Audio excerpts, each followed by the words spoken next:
Ask and you shall receive. Woo!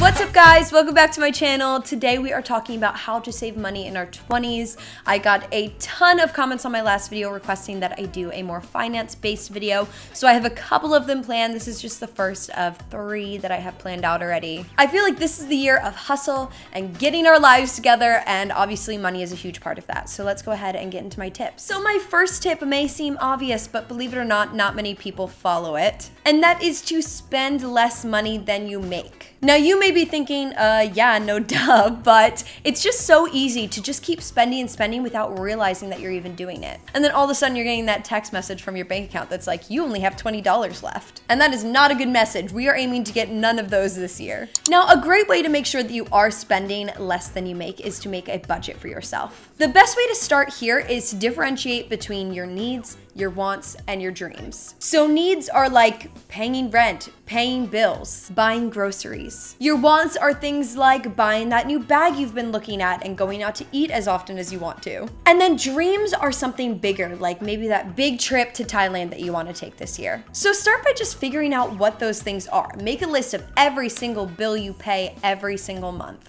Figure out how much money it actually takes to sustain your needs in life. And from there, you can figure out how much spending money you have for those wants and how much money you can maybe set aside every month to help work towards that dream. If you want a whole video about how to actually sit down and create a budget like on a piece of paper, let me know. Tip number 3 is to control your spending by tracking your purchases. This is one that I'm really guilty of. I'm just out there spending and spending and spending and spending, and then all of a sudden I'm like, oh, maybe I should check my bank account. And it is a lot lower than you would like to see. And all of a sudden you're flipping through your purchases like, how did I even spend this much money? And when it adds up big. This is something that comes with having debit cards and credit cards. It doesn't feel like money, and so it's easy just to keep swiping. You have no idea how much you're even spending. At the end of every day, or if you don't have time for that, at the end of every week, sit down with all of your receipts, always keep your receipts, and write down what all of your expenses were. When you actually see in front of you how much money you're spending, you're probably going to want to stop spending that much. Tip number 4 is to create an emergency fund. There are so many reasons to do this. Obviously, if you're in a pinch, you don't want to be like, I am completely broke and I can't do this. And even if you have the support of your parents and they're in a position where they can help you,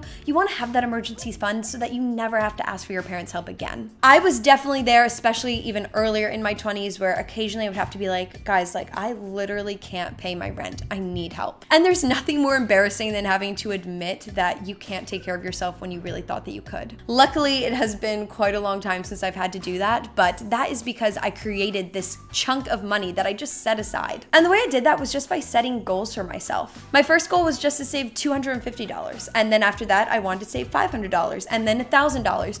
And you just keep setting those goals and figure out how much money you can take out of your paycheck every time you get one and set it aside for that fund. That way, if God forbid anything bad happens, you're not gonna be totally screwed. Now, let's just say that you have gotten yourself into a bit of a pinch. A great way to make some extra cash really fast is to sell things that you don't use. I do this all the time on my Poshmark. I have literally so many clothes that I never ever wear. Some of them even still have tags on them, have never been worn ever. And I feel like we all have purchases like that. So a great way to make some extra cash is to get an account on Poshmark and sell those things. And my last tip may be contrary to why you're even watching this video, but that is to live at home for as long as you can. So I'm sure a lot of people are watching this video because they want to know how to save money to move out or have moved out and they want to figure out how they can better manage their finances. But honestly, living at home will save you so much money. There are so many huge expenses that come with not living at home anymore, and it is a giant change. So if you still have the option to live at home, I highly recommend doing that and saving as much money as possible for as long as possible. I know it sounds like sort of a bummer because everyone wants to be able to move out of their parents' house. I can't imagine moving back in with my parents now that I've lived on my own for so long. But in other ways, I also really envy some of my friends who do still live at home because they get to save so much money. They have so much more spending money. And so there are definitely some major pros to just staying with your parents for as long as you can.